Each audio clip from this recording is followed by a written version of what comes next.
আওয়ামী লীগকে পুনর্বাসন করেছে বাংলাদেশের সব রাজনৈতিক দল, এটা আমি বারবার বলেছি। আওয়ামী লীগকে প্রথম পুনর্বাসন করেছে শহীদ প্রেসিডেন্ট জিয়াউর রহমানের উদারতা দিয়ে, এবং বিশ্বাস করে হাসিনাকে দেশে আসতে দিছে। আসার 2 সপ্তাহের ভিতরে তাকে শাহাদাত বরণ করতে হয়েছে। আওয়ামী লীগ হলো সেই গোখরা সাপের নাম, ওরে বিশ্বাস করা যাবে না। আওয়ামী লীগকে প্রথম সংসদে কে নিছে?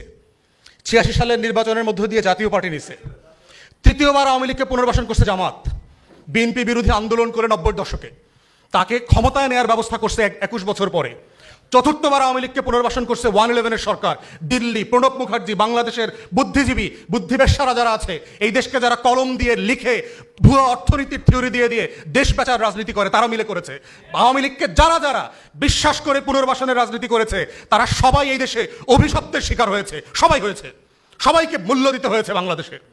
অতএব যারাই কোনো না কোনো নাটকের মধ্য দিয়ে আগামী দিনে আওয়ামী লীগ পুনর্বাসনের চেষ্টা করবে, তাদের জন্য অভিশাপ ওই ছোবল রেডি আছে। কিন্তু কোনো না কোনো ফর্মে অভিশাপের শিকার হইতেই হবে, কারণ এই মাটি মির্জাফরের রক্ত নিতে পারবে না।